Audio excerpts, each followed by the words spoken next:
Tanaman yang disiksa dengan cara membonsai termasuk ke dalam kategori yang bisa menjadi efek baik dan juga bisa menjadi tanaman pembawa sial. Jadi bisa baik bisa enggak, tergantung kalian meletakkan pohon tersebut. Terima kasih sudah mampir di channel saya. Sebelum lanjut nonton video ini, lihat tombol subscribe kalian. Kalau masih merah silahkan tekan tombol subscribe-nya sekarang ya guys, karena subscribe itu gratis.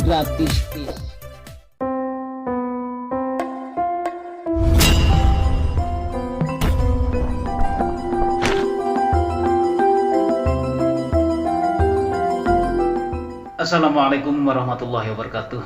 Salam sejahtera bagi kita semuanya. Salam Om Swastiastu, Namo Buddhaya. Salam kebajikan, Sampurasun, Rahayu, Rahayu, Rahayu. Innalhamdulillah wassalatu wassalamu ala Rasulillah Sayyidina Muhammad ibni Abdillah wa ala alihi wa ahbihi wa mawalah, amma ba'du. Para sahabat Idwa TV dan Gunawan yang dirahmati oleh Allah Subhanahu wa taala, segala puji hanya milik Allah Rabbi.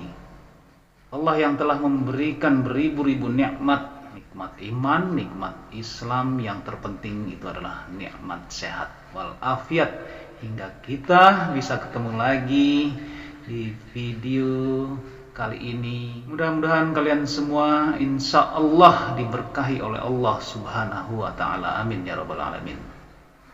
Salawat serta salam semoga tercurah limpah kepada Nabi akhir zaman, yaitu Nabi besar Muhammad sallallahu alaihi wasallam, kepada keluarganya, sahabat-sahabatnya, dan insya Allah kepada kita semuanya sebagai penerus perjuangan beliau yang mengikuti sunnah-sunnah beliau. Semoga mendapatkan syafaat beliau di akhir kiamat nanti.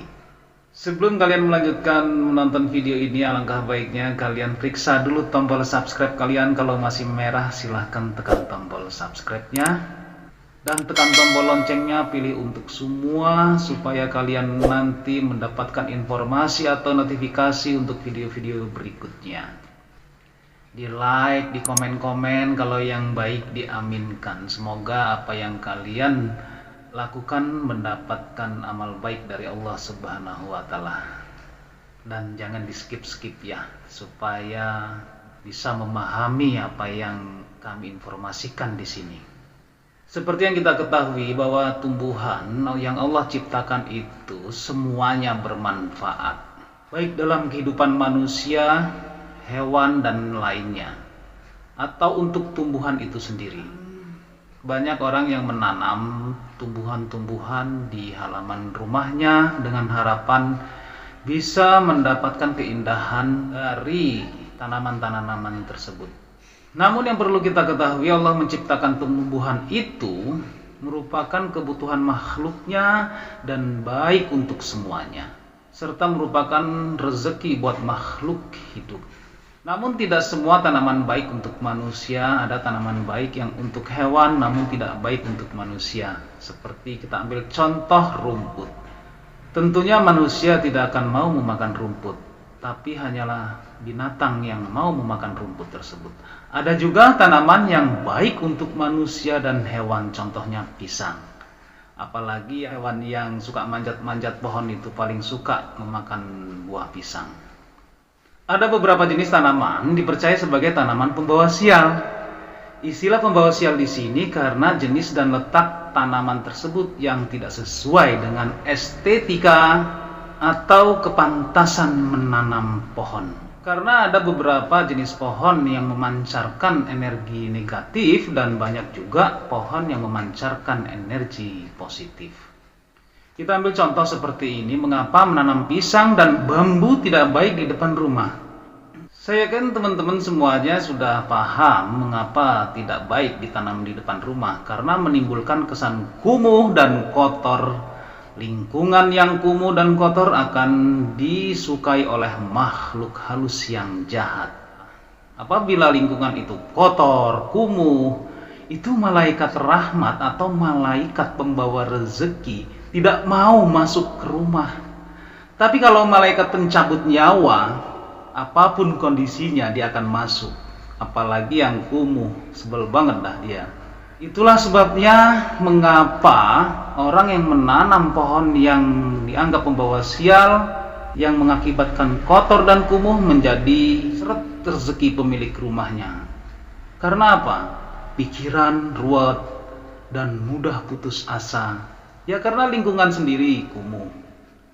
Tapi kalau kita kaji lebih dalam lagi, sebetulnya sih bukan tanamannya yang membawa sial, tapi manusianya itu yang sialan. Udah tahu pohon tidak baik dan bikin kotor, ditanamnya di depan rumah. Kenapa tidak sekalian aja tuh pohon bambu kalian tanam di depan jendela kamar atau di depan pintu rumah? Itu kalau kalian ingin membuktikan pohon itu akan berefek negatif kepada pemilik rumah. Sudah tahu pohon nggak baik, rimbun, tanam depan rumah. Pinter kan? Udah gitu, kalau komen seperti orang pinter, semua ciptaan Allah itu bermanfaat. Ya, anak TK juga tahu pohon itu bermanfaat untuk manusia dan hewan. Yang membuat pohon itu tidak bermanfaat, ya manusianya itu sendiri menanamnya tidak tepat pada tempatnya. Oke, baik, berikut ini adalah 6 jenis tanaman pembawa sial yang sering ditanam di halaman rumah. Untuk yang pertama adalah tanaman pohon batang besar dan tinggi, seperti pohon mangga, pohon sirsak, pohon nangka, pohon kluwih, pohon durian, pohon rambutan, pohon asam, pohon beringin, dan masih banyak lagi yang lainnya. Kita ambil contoh pohon sirsak. Pohon sirsak memang menghasilkan buah yang baik untuk dikonsumsi dan berpotensi mendatangkan rezeki dari hasil panen buah sirsak tersebut bila kita menanamnya di kebun dan jumlahnya banyak. Kalau nanamnya di depan rumah hanya 1 batang, ya cukuplah buat dimakan sendiri. Itu juga kalau masih disisain sama kelelawar. Dan masih banyak lagi orang yang menjadikan tanaman besar seperti mangga dan rombongannya ditanam di halaman depan rumah. Kalau halamannya luas, ya nggak masalah.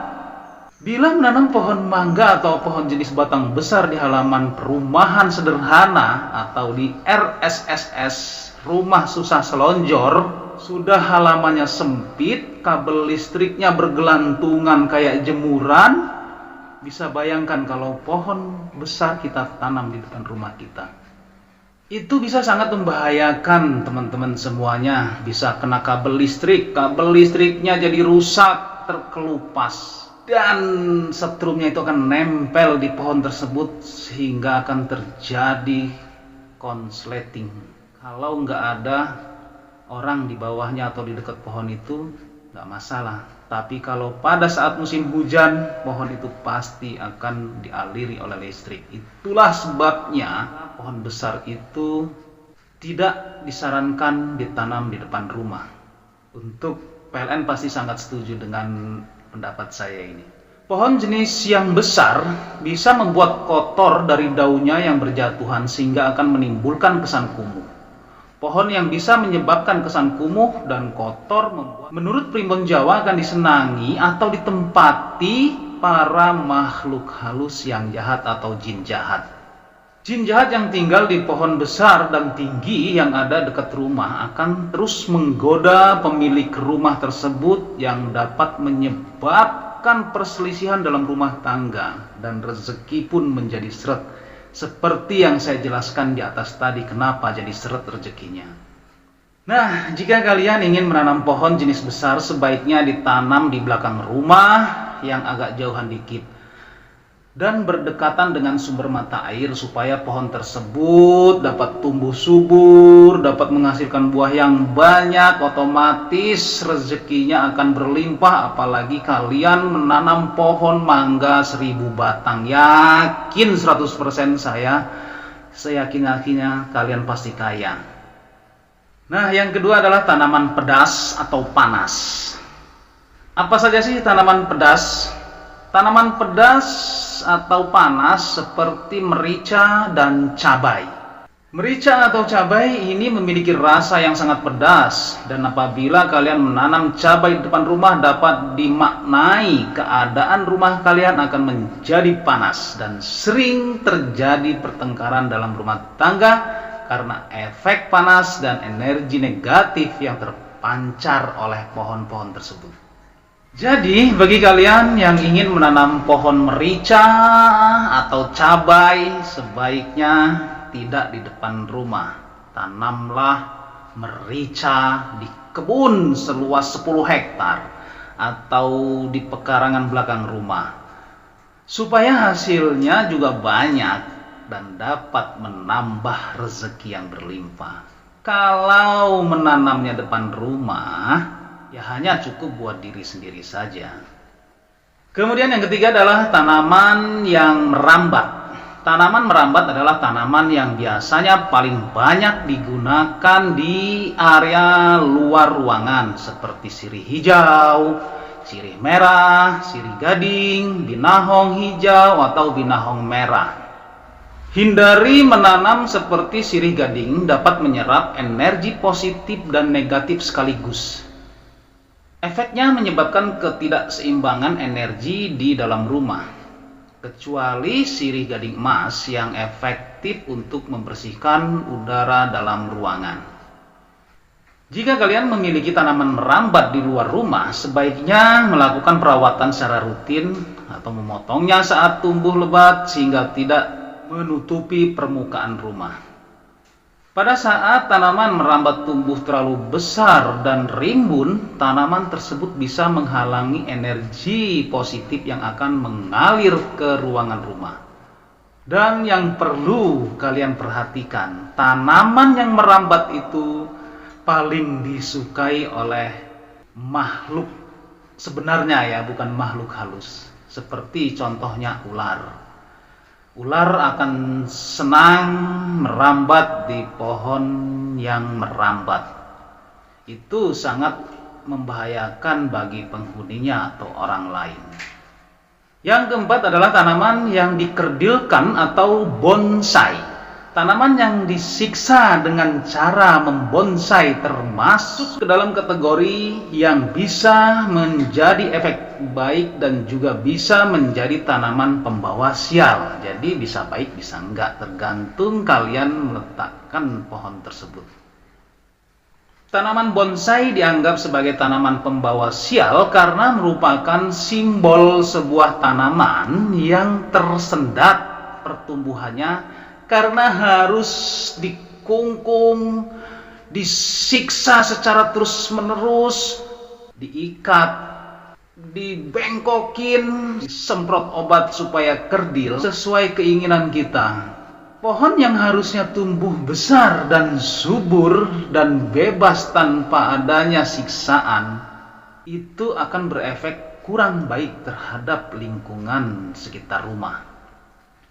Ingat teman-teman semuanya, tumbuhan juga merupakan makhluk hidup ciptaan Allah Subhanahu wa Ta'ala yang membutuhkan kebebasan untuk berkembang. Jangan kalian penjarakan pohon itu. Memang bonsai sangat indah dan mahal harganya, tapi proses bonsai harus menyiksa tumbuhan itu. Tidak ubah seperti kalian memelihara burung yang dikurung dalam kandang emas. Indah, tapi kalau kalian jadi burungnya gimana coba? Di penjara bertahun-tahun seumur hidup. Kemudian yang kelima adalah tanaman palsu. Tanaman palsu seperti bunga plastik merupakan tanaman yang biasanya tidak dianggap ada atau tanaman hanya sebagai penghias saja. Segala sesuatu yang palsu, pikiran manusia akan berpikir tidak baik dan impactnya pun tidak baik. Kita ambil contoh, uang palsu. Apa kalian mau dikasih uang palsu? Atau bisa juga cinta palsu, itu lebih nggak enak lagi. Benda yang palsu sifatnya hanya sementara saja atau hanya digunakan sebagai pelengkap saja. Tanaman palsu bisa digunakan di tempat tertentu seperti di rumah singgah, lokasi rias pengantin, atau di ruangan tanpa cahaya alami. Tapi pada saat ini tanaman palsu sudah mulai banyak ditinggalkan karena kepalsuan itu tidak enak. Kemudian yang keenam adalah pot tanaman menghadap utara. Tanaman juga harus memperhatikan arah mata angin. Bila salah tanam, yang kita tanam bisa menjadi tanaman pembawa sial. Posisi atau letak atau estetika menanam pohon dan tanaman juga bisa menjadi sumber dan daya magnet kemalangan atau keberuntungan di rumah kalian. Tanaman yang diletakkan atau posisi menanamnya di utara rumah, meskipun terkesan hal ini sangat sepele, namun tanaman yang ditanam di arah utara rumah dipercaya akan dapat menarik elemen negatif dan kesialan di dalam rumah kalian. Oke teman-teman semuanya, itulah 6 jenis tanaman yang dipercaya membawa sial apabila ditanam di halaman rumah yang minimalis. Tapi kalau halaman rumahnya luas, memang usahanya tanaman, itu tidak masalah. Kalian mau percaya syukur, tidak percaya ya kalian sendiri yang merasakan akibatnya. Karena hukum alam itu ada yang namanya sebab dan akibat. Siapa yang menabur, maka dialah yang menuai hasilnya, kecuali kalian nyolong. Wallahu a'lam bishawab. Semoga bermanfaat untuk kita semuanya, khususnya buat diri pribadi saya. Kebenaran datangnya hanya dari Allah Subhanahu wa Ta'ala, sedangkan kesalahan merupakan kehilapan diri pribadi saya. Untuk itu, mohon maaf atas kesalahan dan kehilafan. Jangan lupa sedekahkan subscribe kalian, semoga menjadi ladang amal jariah buat kalian semuanya. Sampai ketemu lagi dengan saya Endang Gunawan di video saya selanjutnya. Wallahul muwaffiq ila aqwamit thoriq. Wassalamualaikum warahmatullahi wabarakatuh. Rahayu, rahayu, rahayu.